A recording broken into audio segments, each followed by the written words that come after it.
जय श्री कृष्णा। आइए सुनते हैं सत्यनारायण व्रत कथा। एक समय नैमिषारण्य 88,000 ऋषियों ने श्री सूत जी से पूछा, हे प्रभु, इस कलयुग में वेद विद्या रहित मनुष्यों को प्रभु भक्ति किस प्रकार मिलेगी तथा उनका उद्धार कैसे होगा। इसलिए हे मुनि श्रेष्ठ, कोई ऐसा व्रत कहिए जिससे थोड़े समय में पुण्य प्राप्त होवे तथा मनवांछित फल मिले। ऐसी कथा सुनने की हमारी इच्छा है। सर्वशास्त्र ज्ञाता सूत जी बोले, हे वैष्णवों में पूज्य, आप सबने सर्व प्राणियों के हित की बात पूछी है। अब मैं उस श्रेष्ठ व्रत को आप लोगों से कहूंगा जिस व्रत को नारद जी ने लक्ष्मी नारायण से पूछा था।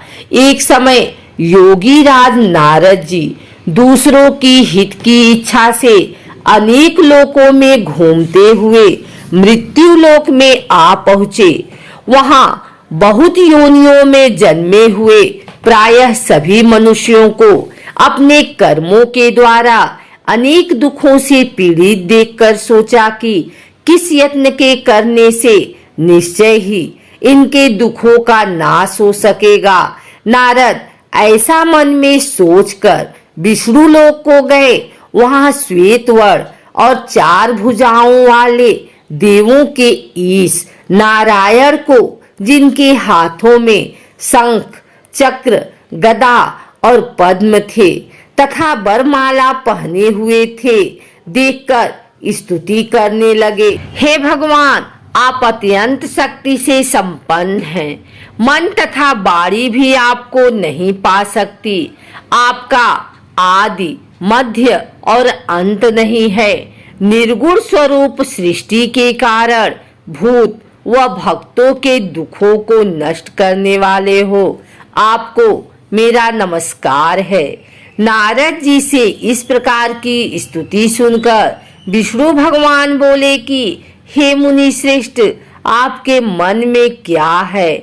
आपका यहाँ किस काम के लिए आगमन हुआ है? निसंकोच कहो। तब नारद मुनि बोले, मृत्यु लोक में सब मनुष्य जो अनेक योनियों में पैदा हुए हैं, अपने कर्मों के द्वारा अनेक प्रकार के दुखों से दुखित हो रहे हैं। हे नाथ, मुझ पर दया रखते हो तो बतलाइए कि उन मनुष्यों के सब दुख थोड़े से प्रयत्न से ही कैसे दूर हो सकते हैं। श्री भगवान जी बोले, हे नारद, मनुष्यों की भलाई के लिए तुमने बहुत अच्छी बात पूछी है। जिस व्रत के करने से मनुष्य मोह से छूट जाता है, मैं वह कहता हूँ, सुनो। बहुत पुण्य देने वाला स्वर्ग तथा मनुष्य लोक दोनों में दुर्लभ एक उत्तम व्रत है।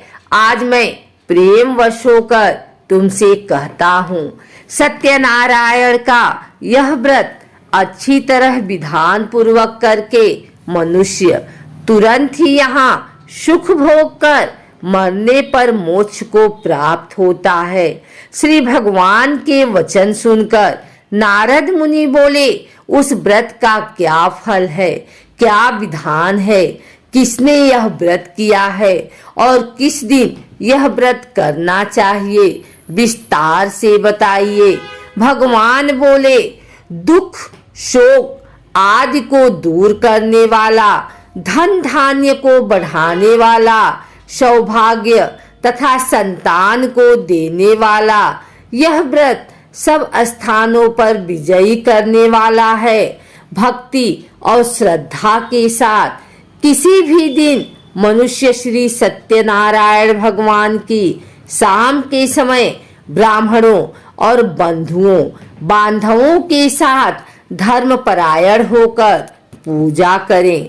भक्ति भाव से नैवेद्य केले का खम, घी, दूध और गेहूं का चूर्ण सवाया लेवे।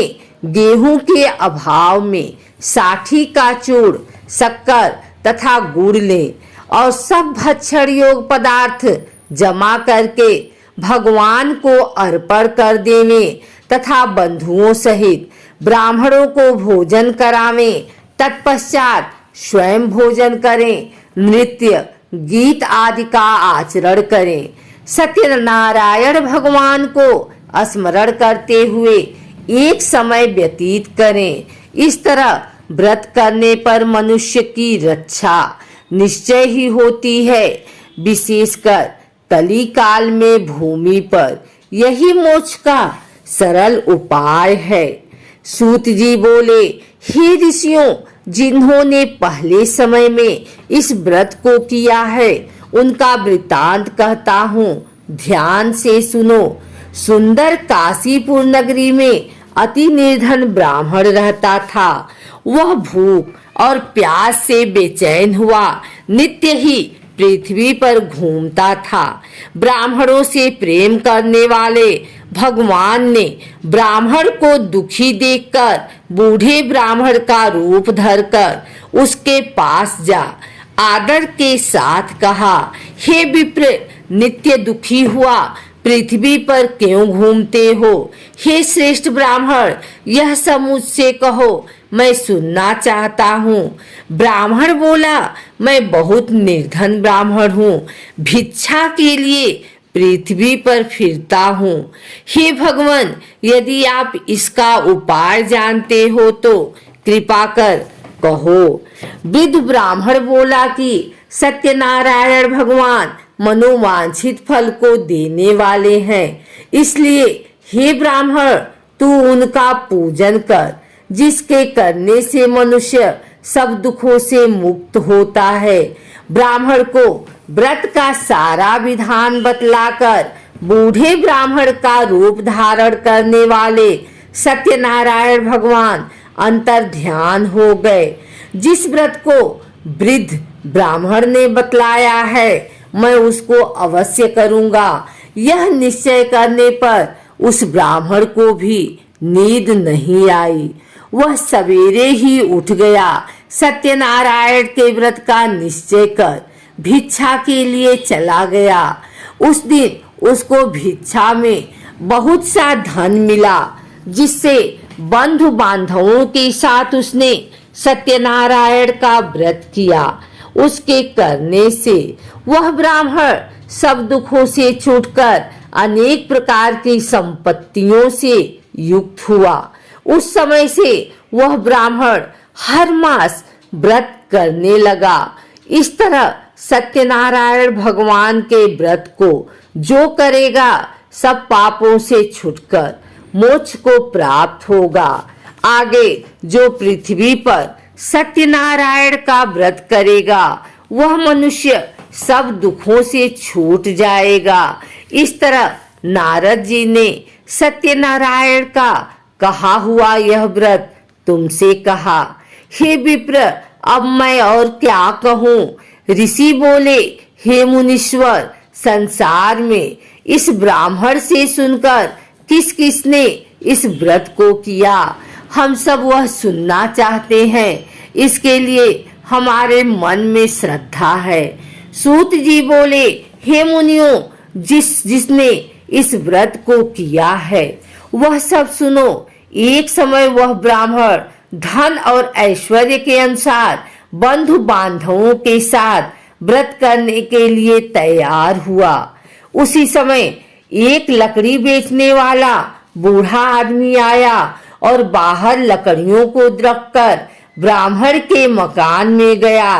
प्यास से दुखी लकड़हारा उनको व्रत करते देखकर ब्राह्मण को नमस्कार करके पूछने लगा कि आप यह क्या कह रहे हैं और इसके करने से क्या फल मिलता है, कृपा करके मुझसे कहो। ब्राह्मण ने कहा, सब मनोकामनाओं को पूर्ण करने वाला यह सत्यनारायण भगवान का व्रत है। इसकी ही कृपा से मेरे यहाँ धन धान्य आदि की वृद्धि हुई है। ब्राह्मण से व्रत के बारे में जानकर लकड़हारा बहुत प्रसन्न हुआ। चरणामृत ले और प्रसाद खाने के बाद अपने घर को आया। लकड़हारे ने मन में इस प्रकार का संकल्प किया कि आज ग्राम में लकड़ी बेचने से जो धन मिलेगा उसी से सत्यनारायण देव का उत्तम व्रत करूंगा। यह मन में विचार कर वह बूढ़ा लकड़हारा लकड़ियां अपने सिर पर रखकर जिस नगर में धनवान लोग रहते थे वह ऐसे सुंदर नगर में गया। उस दिन वहां पर बूढ़े को उन लकड़ियों का दाम पहले दिनों से चौगुना मिला। तब वह बूढ़ा लकड़हारा दाम ले और अति प्रसन्न होकर पक्के केले की फली, शक्कर, घी, दूध, दही और गेहूं का चूड़ इत्यादि सत्यनारायण भगवान के व्रत की कुल सामग्रियों को लेकर अपने घर गया। फिर उसने अपने भाइयों को बुलाकर विधि के साथ भगवान का पूजन और व्रत किया। उस व्रत के प्रभाव से बूढ़ा लकड़हारा धन धान्य आदि से युक्त हुआ और संसार के समस्त सुख भोग कर बैकुंठ को चला गया। श्री सूत जी बोले, हे श्रेष्ठ मुनियों, अब मैं आगे की एक कथा कहता हूँ। प्राचीन काल में उल्कामुख नाम का एक महान ज्ञानी राजा था। वह जितेंद्रिय और सत्य वक्ता था। प्रतिदिन मंदिरों में जाता तथा गरीबों को धन देकर उनके दुख दूर करता था। उसकी पत्नी कमल के समान सुंदर मुख वाली और सती साध्वी थी। एक दिन भद्रशिला नदी के तट पर वे दोनों विधि विधान सहित श्री सत्यनारायण भगवान का व्रत कर रहे थे। उस समय वहां साधु नामक एक वैश्य आया। उसके पास व्यापार के लिए बहुत सा धन था। वह वैश्य नाव को नदी के किनारे पर ठहराकर राजा के पास आया। राजा को व्रत करते हुए देखकर उसने विनम्रता पूर्वक पूछा, हे राजन, यह आप क्या कर रहे हैं? मेरी सुनने की इच्छा है। कृपया आप यह मुझे भी समझाइए। महाराज उल्कामुख ने कहा, हे साधु वैश्य, मैं अपने बंधु बांधवों के साथ पुत्र की प्राप्ति के लिए श्री सत्यनारायण भगवान का व्रत व पूजन कर रहा हूँ। राजा के वचन सुनकर साधु नामक वैश्य ने आदर से कहा, हे राजन, मुझे भी इसका संपूर्ण विधि विधान बताएं। मैं भी आपके कहे अनुसार इस व्रत को करूंगा। मेरी भी कोई संतान नहीं है। मुझे विश्वास है इस उत्तम व्रत को करने से अवश्य ही मुझे भी संतान होगी। राजा से व्रत के सब विधान सुन व्यापार से निवृत्त हो वह वैश्य सुखपूर्वक अपने घर आया। उसने अपनी पत्नी को संतान देने वाले उस व्रत के विषय में सुनाया और प्रण किया कि जब मेरी संतान होगी तब मैं इस व्रत को करूंगा। वैश्य ने यह वचन अपनी पत्नी लीलावती से भी कहे। एक दिन उसकी पत्नी लीलावती श्री सत्यनारायण भगवान की कृपा से गर्भवती हो गई। 10वें महीने में उसने एक अति सुंदर कन्या को जन्म दिया। दिनों दिन वह कन्या इस तरह बढ़ने लगी जैसे शुक्ल पक्ष का चंद्रमा बढ़ता है। कन्या का नाम उन्होंने कलावती रखा।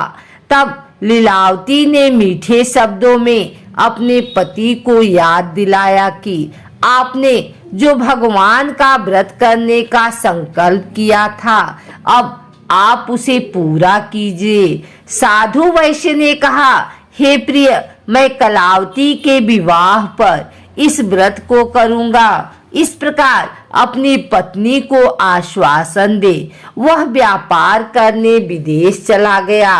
कलावती पितृगृह में वृद्धि को प्राप्त हो गई। लौटने पर साधु ने जब नगर में सखियों के साथ अपनी वयस्क होती पुत्री को खेलते देखा तो उसे उसके विवाह की चिंता हुई।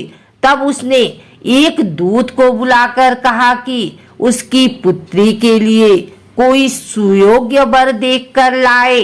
दूत साधु नामक वैश्य की आज्ञा पाकर कंचन नगर पहुंचा और देखभाल कर वैश्य की कन्या के लिए एक सुयोग्य वरिक पुत्र ले आया। उस सुयोग्य लड़के के साथ साधु नामक वैश्य ने अपने बंधु बांधवों सहित प्रसन्नचित होकर अपनी पुत्री का विवाह कर दिया। दुर्भाग्य से वह विवाह के समय भी सत्यनारायण भगवान का व्रत करना भूल गया। इस पर श्री सत्यनारायण भगवान अत्यंत क्रोधित हो गए। उन्होंने वैश्य को श्राप दिया कि तुम्हें दारुण दुख प्राप्त होगा और फिर अपने कार्य में कुशल वह वैश्य अपने दामाद सहित नावों का बेड़ा लेकर व्यापार करने के लिए सागर के समीप स्थित रत्नसारपुर नगर में गया। रत्नसारपुर पर चंद्रकेतु नामक राजा राज्य करता था। दोनों ससुर जमाई चंद्रकेतु राजा के उस नगर में व्यापार करने लगे। एक दिन भगवान सत्यनारायण की माया से प्रेरित एक चोर राजा चंद्रकेतु का धन चुराकर भाग रहा था। राजा के दूतों को अपने पीछे तेजी से आते देखकर चोर ने घबराकर राजा के धन को वैश्य की नाव में चुपचाप रख दिया जहां वे ससुर जमाई ठहरे हुए थे और भाग गया। जब दूतों ने उस वैश्य के पास राजा के धन को रखा देखा तो उन्होंने उन ससुर दामाद को ही चोर समझा। वे उन ससुर दामाद दोनों को बांध कर ले गए और राजा के समीप जाकर बोले, आपका धन चुराने वाले ये दो चोर हम पकड़ कर लाए हैं, देखकर आज्ञा दे। तब राजा ने बिना उस वैश्य की बात सुने उन्हें कारागार में डालने की आज्ञा दे दी। इस प्रकार राजा की आज्ञा से उनको कारावास में डाल दिया गया तथा उनका सारा धन भी छीन लिया गया। सत्यनारायण भगवान के श्राप के कारण उस वैश्य की पत्नी लीलावती व पुत्री कलावती भी घर पर बहुत दुखी हुई। उनका सारा धन चोर चुरा कर ले गए। मानसिक व शारीरिक पीड़ा तथा भूख प्यास से अति दुखी हो भोजन की आस में कलावती एक ब्राह्मण के घर गई। उसने ब्राह्मण को श्री सत्यनारायण भगवान का व्रत विधि पूर्वक करते देखा। उसने कथा सुनी तथा श्रद्धा पूर्वक प्रसाद ग्रहण कर रात को घर आई। माता ने कलावती से पूछा, हे पुत्री, तू अब तक कहाँ रही? मैं तेरे लिए बहुत चिंतित थी। माता के शब्द सुन कलावती बोली, हे माता, मैंने एक ब्राह्मण के घर श्री सत्यनारायण भगवान का व्रत होते देखा है और मेरी भी उस उत्तम व्रत को करने की इच्छा है।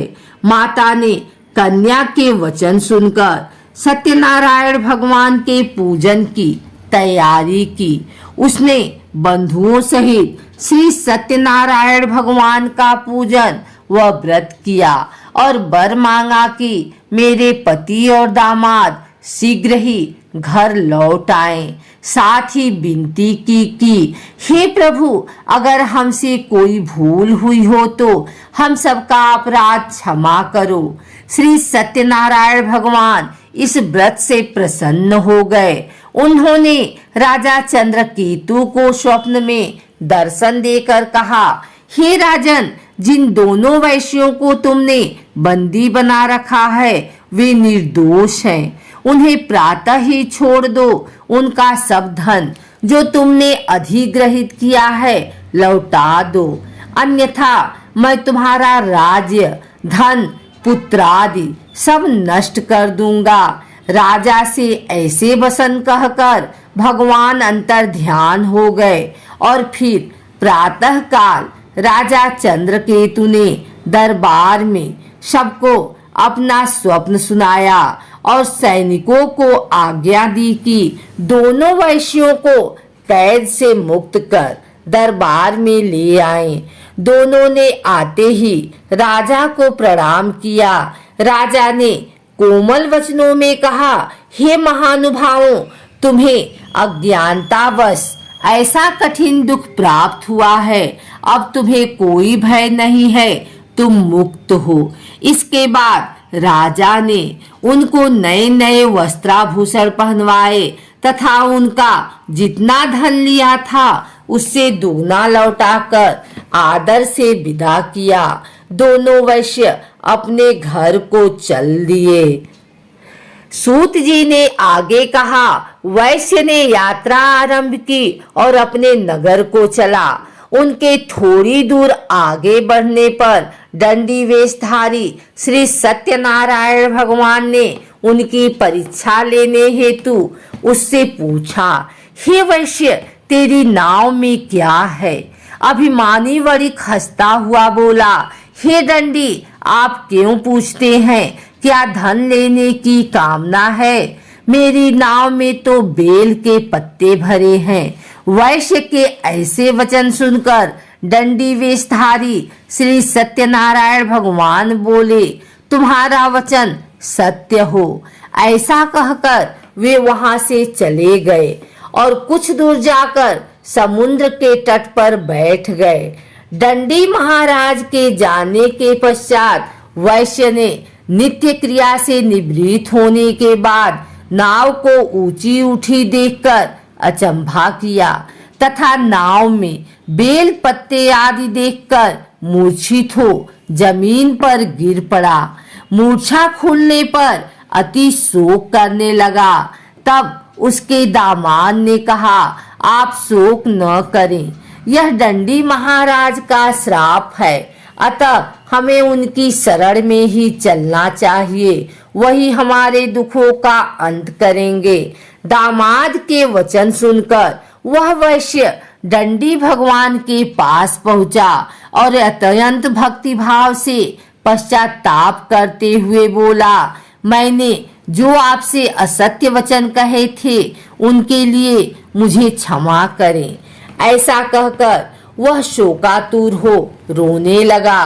तब दंडी भगवान बोले, हे वणिक पुत्र, मेरी आज्ञा से ही बार बार तुझे दुख कष्ट प्राप्त हुआ है, तू मेरी पूजा से विमुख हुआ है। तब उस वैश्य ने कहा, हे भगवान, आपकी माया को ब्रह्मा आदि देवता भी नहीं जान पाते, तब मैं मूर्ख भला कैसे जान सकता हूँ? आप प्रसन्न होइए, मैं अपनी क्षमता अनुसार आपकी पूजन करूँगा। मेरी रक्षा कीजिए और मेरी नौका को पहले की समान धन से परिपूर्ण कर दीजिए। उसके भक्ति से परिपूर्ण वचन सुनकर श्री सत्यनारायण भगवान प्रसन्न हो गए और उसकी इच्छा अनुसार वर देकर अंतर ध्यान हो गए। तब ससुर व दामाद दोनों ने नाव पर आकर देखा कि नाव धन से परिपूर्ण है। फिर वह विधि विधान से भगवान सत्यनारायण का पूजन कर साथियों सहित अपने नगर को चला। जब वह अपने नगर के निकट पहुंचा, तब उसने एक दूत को अपने घर भेजा। दूत ने साधु नामक वैश्य के घर जाकर उसकी पत्नी को नमस्कार किया और कहा, आपके पति अपने जमाता सहित इस नगर के समीप आ गए हैं। लीलावती और उसकी कन्या कलावती उस समय भगवान का पूजन कर रही थी। दूत का वचन सुनकर साधु की पत्नी ने बड़े हर्ष के साथ सत्यनारायण भगवान का पूजन पूर्ण किया और अपनी पुत्री से कहा, मैं अपने पति के दर्शन को जाती हूँ, तू पूजन पूर्ण कर, शीघ्र आ जाना। परंतु कलावती पूजन एवं प्रसाद छोड़कर अपने पति के दर्शन के लिए चली गई। पूजन एवं प्रसाद की अवज्ञा के कारण भगवान सत्यनारायण ने रुष्ट हो उसके पति को नाव सहित पानी में डुबो दिया। कलावती अपने पति को न पाकर रोती हुई जमीन पर गिर पड़ी। नौका को डूबा हुआ तथा कन्या को रोती हुई देख साधु नामक वैश्य द्रवित हो बोला, हे प्रभु, मुझसे या मेरे परिवार से अज्ञानतावश जो अपराध हुआ है उसे क्षमा करें। उसके ऐसे वचन सुनकर सत्यदेव भगवान प्रसन्न हो गए। आकाशवाणी हुई, हे वैश्य, तेरी पुत्री मेरा प्रसाद छोड़कर आई है, इसलिए इसका पति अदृश्य हुआ है। यदि वह घर जाकर प्रसाद ग्रहण कर लौटे तो इसे इसका पति अवश्य मिलेगा। आकाशवाणी सुनकर कलावती ने घर पहुंचकर प्रसाद ग्रहण किया और फिर आकर अपने पति को पूर्व रूप में पाकर वह अति प्रसन्न हुई तथा उसने अपने पति के दर्शन किए। तत्पश्चात साधु वैश्य ने वही बंधु बांधवों सहित सत्यदेव का विधि पूर्वक पूजन किया। वह इस लोक के सभी प्रकार के सुख भोग कर अंत में मोक्ष को प्राप्त हुआ।